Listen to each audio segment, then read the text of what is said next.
bienvenue dans Complorama, un podcast France Info avec Rudy Rechta, directeur du site Conspiracy Watch. Et Tristan Mendès France, maître de conférences associé à l'Université de Paris, spécialisé dans les cultures numériques. Et pour nous accompagner, Milena Elig de France Info. Depuis la réélection de Donald Trump, il ne s'agit plus simplement d'une méfiance diffuse, mais d'une offensive sans précédent qui touche la science aux États-Unis. Universités, revues scientifiques et agences d'État sont visées par des coupes budgétaires drastiques. Certains responsables sont limogés, accusés d'être à la botte de Big Pharma ou d'aller à l'encontre de la doctrine du gouvernement sur le climat, les vaccins ou l'identité sexuelle. Une mise en avant sans précédent de théories complotistes qui visent les scientifiques et la science en général. Avec quelles conséquences ? Aux États-Unis, le complotisme contre la science, c'est l'épisode 91 de Complorama. 8 millions de dollars pour rendre des souris transgenres. Donc ils ont dépensé 8 millions de dollars pour rendre des souris transgenres. Et franchement, ça, c'est juste un bon exemple parmi tant d'autres. Je pourrais rester assis ici toute la journée à lire des trucs comme ça, mais on a d'autres choses à faire. Donc c'est bien plus que ça. On s'engage à rendre permanentes les coupes budgétaires et à arrêter plus de gaspillage. Vous venez d'entendre le président Donald Trump, c'était le 30 mai dernier, depuis le bureau ovale à la Maison-Blanche. Il a énuméré les coupes budgétaires à venir pour la science. Mais avant qu'on entre dans le détail, Tristan, c'est quoi cette histoire de souris transgenre ? Comme tu le disais, le 30 mai dernier, Trump en fait a remis le couvert sur des allégations absolument lunaires sur des recherches financées par l'État concernant des souris transgenres. C'est des propos qu'il avait déjà tenus en mars dernier, donc là il récidive sur ce sujet.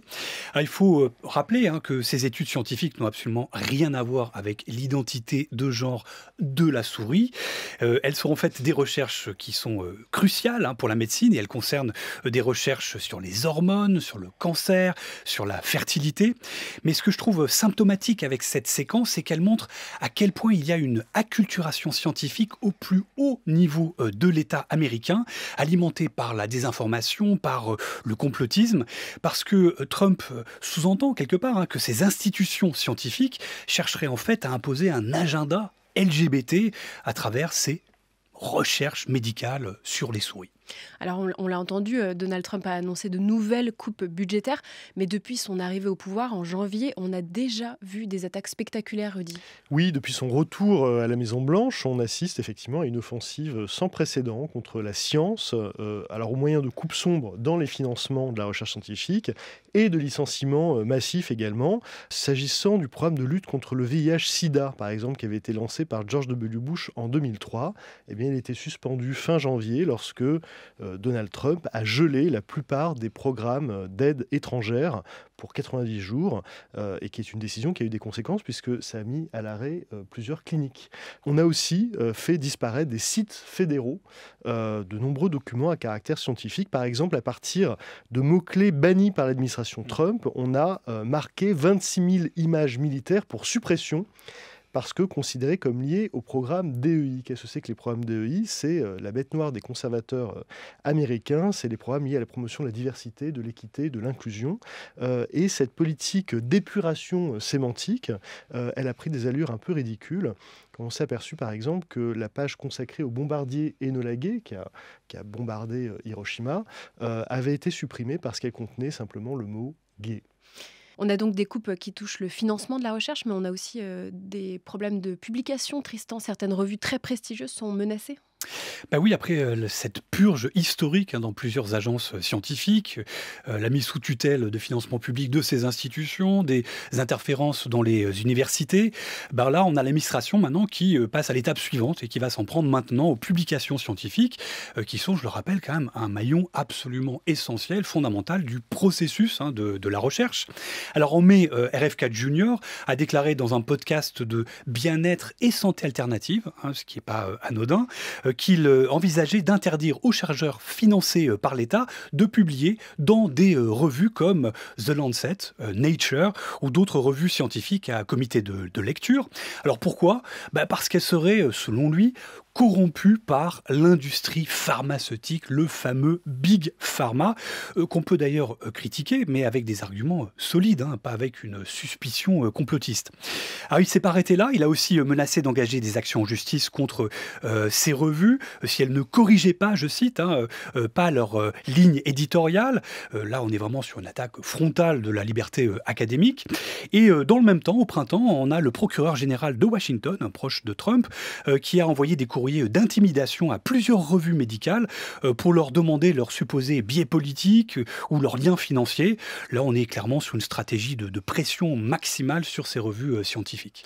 Et le secrétaire américain à la santé qu'on vient de mentionner, Robert F. Kennedy Jr., RFK, a dévoilé le 22 mai dernier son plan pour remettre l'Amérique en bonne santé.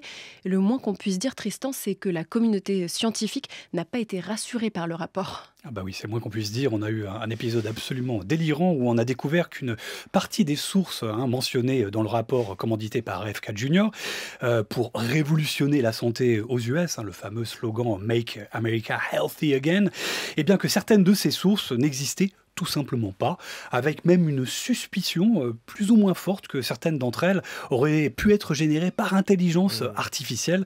Là, on est quand même sur un niveau d'amateurisme qui frise la perfection. Mais plus récemment encore, le 10 juin, RFK Jr. a annoncé le renvoi de 17 experts d'un important comité consultatif sur les vaccins qu'il accuse de conflit d'intérêts avec, encore une fois, Big Pharma. Je rappelle simplement que ces experts étaient déjà soumis à l'obligation de déclarer tous leurs liens d'intérêt. Ce qu'on voit surtout, c'est que RFK Jr. met en fait en pratique concrètement sa vision anti-vax en menant une offensive sans précédent contre les structures scientifiques qui sont censées guider la politique de santé publique. Et là, il est en train de saper à la fois leur légitimité, les vides de leur crédibilité, tout ça pour, selon lui, je cite, restaurer la confiance du public. C'est totalement ubuesque. RFK Jr. anti-vax, mais qui croit aussi dur comme fer à la théorie complotiste des chemtrails. Lors d'une récente émission télé, il a même accusé une agence gouvernementale d'être à l'origine de ces supposés épandages de produits chimiques, Rudy. Oui, il a même promis l'année dernière, en pleine campagne présidentielle, de mettre fin à ces chemtrails qu'il considère, je cite, comme un crime.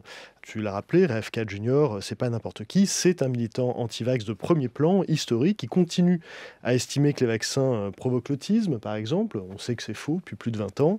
Qui préconise la vitamine A contre la rougeole, qui vient de dire à son administration de cesser de recommander la vaccination contre le Covid des enfants et des femmes enceintes, et qui a pour leitmotiv une antienne bien connue chez les complotistes, qui est « faites vos propres recherches ». Si vous voulez vous soigner, bien faites vos propres recherches sur Internet, ce qui est quand même complètement fou de la part du ministre de la Santé. Et bien dans ce contexte, on a plusieurs États à majorité républicaine qui sont mis à légiférer contre les chemtrails. On a fait une émission de Complorama sur les chemtrails, sur ce mythe complotiste. On parle là de plus de 50 projets de loi déposés dans une trentaine d'États américains différents. En fait, c'est un peu comme si on interdisait les fantômes. C'est vraiment ce niveau-là. Et RFK a dit qu'il leur apportait son soutien, expliquant, je cite, que la géo-ingénierie climatique consiste à asperger nos citoyens, nos cours d'eau et nos paysages de toxines. Voilà. Et ça, si c'est vrai, on est tenté de dire qu'il faudrait une interdiction au niveau fédéral, en fait. Mais non, on laisse les États légiférer dans leur coin contre cette supposée menace. Bon, il y a donc des attaques contre le domaine de la santé, mais pas que. Une autre cible de l'administration Trump, c'est la NOAA, l'agence gouvernementale d'études sur le climat, qui a été visée par des coupes budgétaires très importantes, Tristan. Ben oui, l'administration Trump, et notamment sous l'influence d'Elon Musk, a ciblé la NOAA, donc l'agence américaine d'observation de l'océan et de l'atmosphère, en réduisant significativement son budget, en organisant le démantèlement de programmes cruciaux de surveillance climatique, de prévision météorologique, de collecte de données sur le CO2. Et bien sûr, cette politique climato-sceptique n'est évidemment pas nouvelle. On se rappelle des positions de Trump qui a plusieurs fois qualifié le changement climatique de canular ou d'infox inventé par la Chine pour nuire à l'industrie américaine. C'est quelque chose qu'il avait tweeté en 2012 avant même d'être élu, sans parler évidemment du retrait des accords de Paris sur le climat durant son premier mandat en 2020. Mais ce qui est fascinant à observer, c'est à quel point le climato-scepticisme, qui est par nature anti-science et qui restait dans une certaine marginalité, devient, avec l'administration Trump, une véritable politique d'État. I was satisfied that America learned J'ai été très heureux que l'Amérique apprenne la vérité sur la myocardite post-vaccinale et plus précisément sur la myocardite post-vaccination Covid-19 qui survient avec les vaccins Pfizer, Moderna, Johnson et Novavax. Et ce que l'Amérique a appris, c'est que c'est mortel. Et dans certains cas, les parents viennent à l'hôpital. Nous ne pouvons pas les sauver à l'hôpital. Je n'ai jamais vu de médicaments ou de produits biologiques aussi dangereux, capables de tuer une personne saine à l'hôpital malgré tous nos efforts de réanimation. Vous venez d'entendre le docteur Peter McCullough, un cardiologue américain, lors d'une interview sur le média complotiste Lindell TV le 21 mai dernier. Il intervenait après son audition au Sénat sur, je cite, « la corruption de la science et des agences fédérales de santé ». Peter McCullough, ce n'est pas n'importe qui, Rudy. Non, il s'est illustré à de nombreuses reprises au cours de la pandémie de Covid-19 par des prises de position outrageusement conspirationnistes. On l'a vu, par exemple, en juin 2021, être interviewé par le collectif covidosceptique de l'avocat allemand Rainer Füllmich, qui est maintenant quand même derrière les barreaux pour escroquerie. Il expliquait, Peter McCullough, que les vaccins contre le Covid-19 étaient conçus pour stériliser les survivants, que le Covid-19 était une arme biologique, toutes choses qui n'ont évidemment jamais été démontrées. Il est passé aussi à un séminaire organisé par l'IHU Méditerranée Infection du professeur Didier Raoult, où McCullough avait affirmé trompeusement que les vaccins anti-Covid-19 posaient un problème de mortalité aux États-Unis, qu'il y a eu un pic de mortalité dû au vaccin anti-Covid-19, ce qui, là encore, n'est pas du tout avéré.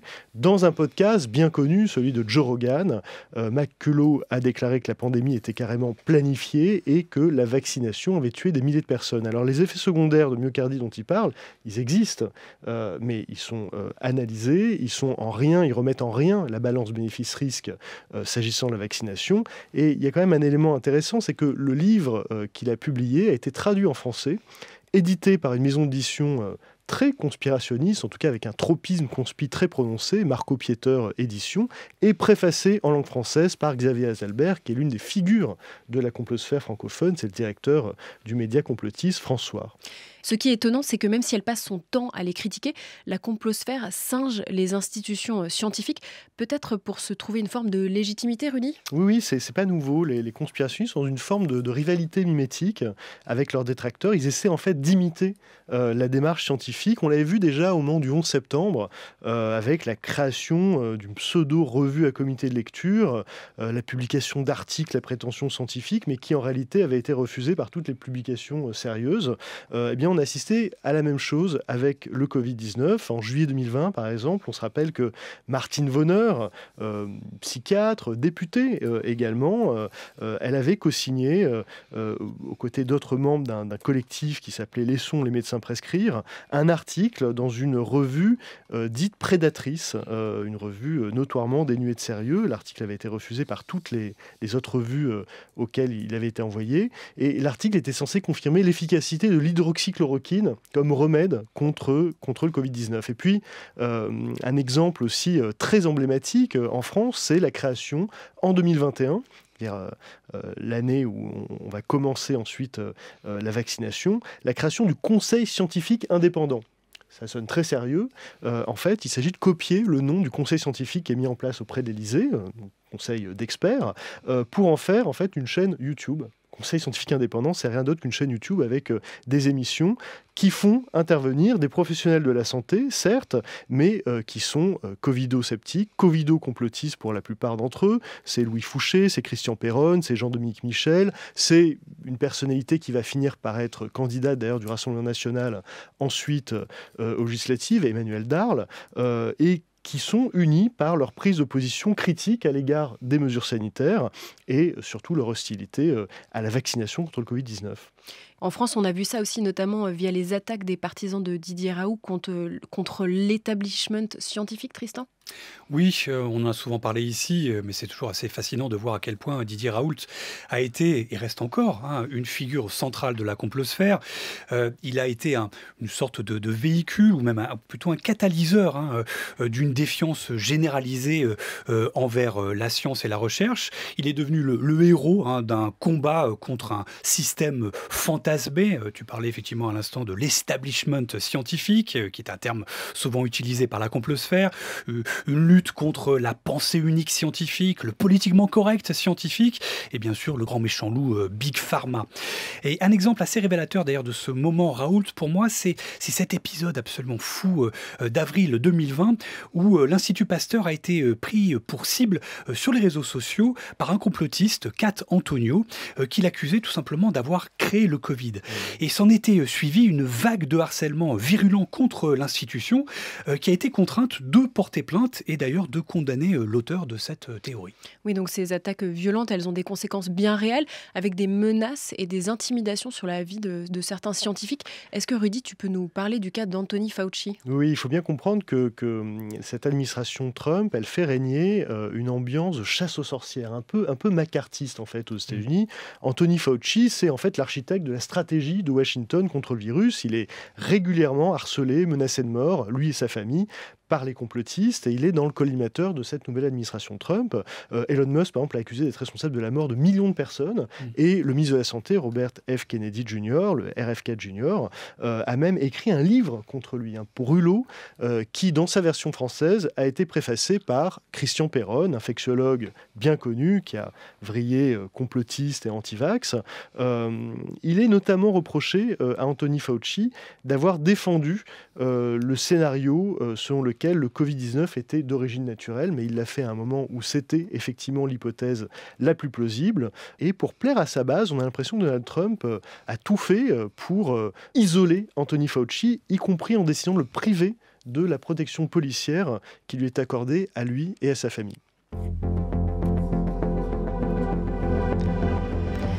Alors ce moment stupéfiant d'attaque très concrète de l'administration Trump rappelle un autre moment de tentative de soumission de la science aux politiques avec des conséquences désastreuses. C'était il y a près d'un siècle en Union soviétique, c'est l'affaire Lysenko. Rudy, est-ce que tu peux nous la présenter ? Oui, on est dans les années 30 et Trofim Lysenko, un agronome soviétique, affirme avoir mis au point des méthodes révolutionnaires pour augmenter le rendement agricole. Et tout ça sur la base d'une théorie qui affirmait que l'environnement modifie les caractéristiques génétiques des plantes. Alors Staline, à l'époque, est charmé par ces idées-là et trouve en Lysenko une figure plutôt prometteuse, de sorte qu'il impose les théories de Lysenko dans le secteur agricole, y compris par la force. Résultat, c'est un désastre. Le lysenkisme, qui ne sera rien d'autre qu'une théorie non vérifiée par les faits, devient une véritable doctrine d'État, doctrine officielle, et les scientifiques qui s'y opposent sont persécutés, emprisonnés, pour certains d'entre eux exécutés, et surtout pendant près de 30 ans, la biologie soviétique est complètement paralysée, ce qui freine considérablement les avancées scientifiques dans le domaine. Bon, ce qu'on comprend, c'est que depuis toujours, on a des discours anti-science, mais là, on a une véritable montée en puissance avec des théories du complot portées par l'administration de Donald Trump aux États-Unis. Et cette remise en question de la science, elle permet aussi d'alimenter tout ce climat de défiance qui existait déjà avant sa réélection, mais notamment certains discours dangereux sur les méthodes de soins alternatives, avec des patients atteints de maladies graves qui se détournent de la médecine traditionnelle. Je pense par exemple de vaccins qui peuvent leur sauver la vie ou de traitements contre le cancer, Tristan. Bah oui, d'un côté on a la partie visible un peu de l'iceberg, c'est les déclarations complètement délirantes, chocs de figures complotistes comme Trump ou RFK Jr. Qui excitent la complosphère anti-science, et de l'autre, vraiment beaucoup moins visible, on a toutes les victimes. Des gens qui soit y croient et se soignent mal, soit subissent des politiques sanitaires délétères. Et on le voit concrètement avec la rougeole qui refait surface aux États-Unis à cause d'un ministre de la Santé anti-vax, avec le retour de la polio en Afghanistan, provoqué par des talibans qui croient que les vaccins anti-polio seraient un complot américain pour stériliser la population, ou encore des personnes qui abandonnent leur chimio sur le conseil d'influenceurs conspi. Alors j'ai envie de dire que c'est ça la vraie conséquence de toute cette ébullition complotiste. Quand la science est attaquée, quand elle est remise en cause par des récits complotistes, au bout de la chaîne de désinformation, ce sont des vies hein, des vrais gens qui sont totalement brisés. Et on a une idée des conséquences, notamment je pense aux jeunes qui peuvent voir ça circuler sur les réseaux sociaux. Est-ce qu'ils sont vraiment influencés par ces discours, Rudy ? Oui, ils le sont bien davantage que leurs aînés, que les seniors en particulier. Il y avait une enquête assez retentissante de l'IFOP il y a quelques années qui montrait l'écart de croyance par rapport à tout ce qui est remise en cause de la science entre les seniors et les moins de 25 ans. Les moins de 25 ans souscrivent davantage aux théories du complot qui remettent en cause les résultats scientifiques. Ils souscrivent davantage aux pseudosciences, l'astrologie, la voyance, le spiritisme, la numérologie, la croyance aux esprits, aux fantômes, aux démons, aux djinns, à la sorcellerie. On assiste à une hausse aussi en 40 ans de la superstition. Et puis aussi à une augmentation chez les plus jeunes, étonnamment, du créationnisme. L'idée que la Terre et l'être humain ont été créés il y a environ 6000 ans. Alors quel rapport ? On sait qu'il existe une corrélation entre le créationnisme et l'adhésion aux théories du complot. Il y a un lien assez fort entre ces deux choses-là, indépendamment de l'âge ou du niveau d'éducation des sondés. Et surtout, dans les deux cas, il y a en fait un même biais de raisonnement à l'œuvre qu'on appelle le biais téléologique. En gros, si on pense que les nez sont faits pour porter des lunettes, il est probable qu'on ait une tendance plus prononcée que la moyenne à être créationniste, par exemple, et à imaginer l'existence d'intentions toutes puissantes derrière les événements. Et puis, à ce stade, on ne peut pas ne pas évoquer la porosité de la complosphère avec les croyances religieuses. Par exemple, l'auteur du fameux documentaire covido-complotiste Hold Up, c'est aussi l'auteur d'un documentaire intitulé Miracle, qui traite notamment du linceul de Turin et qui remet en cause la datation de ce bout d'étoffe dont je rappelle que les scientifiques estiment qu'il date du Moyen-Âge et qu'il n'est donc pas le suaire qui aurait servi à envelopper le corps du Christ. On arrive au bout de cet épisode. Pour conclure, Tristan, est-ce qu'on peut dire que la science et plus largement la méthode scientifique, c'est vraiment l'ennemi à abattre pour les complotistes ? C'est clairement, avec la science et la recherche, la complosphère est vraiment en train de s'attaquer à ce qui est peut-être notre dernière ligne de défense du réel. Pour la complosphère, la science n'est plus qu'une sorte de reflet de leurs propres préjugés, à chacun sa vérité, en fonction de son ressenti ou de ses biais idéologiques. Or, le consensus scientifique, c'est notre boussole collective, quelque part. C'est le meilleur outil qu'on ait trouvé jusqu'à présent pour construire un savoir solide et agir de façon rationnelle. Mais si on laisse la suspicion complotiste miner ses fondements, si la science devient un instrument idéologique pour la complosphère, alors ça devient très compliqué, non seulement de faire société, mais aussi d'affronter ensemble les défis majeurs qui nous attendent. Merci Tristan Mendès France. Merci à tous. Merci Rudy Reichstadt. Merci Milena. Sans oublier Sylvain Lattu au son, Hélène Ginestous et Cyril Balta à la vidéo. C'est la fin de ce 91e épisode de Complorama. Merci de nous avoir écoutés et à bientôt.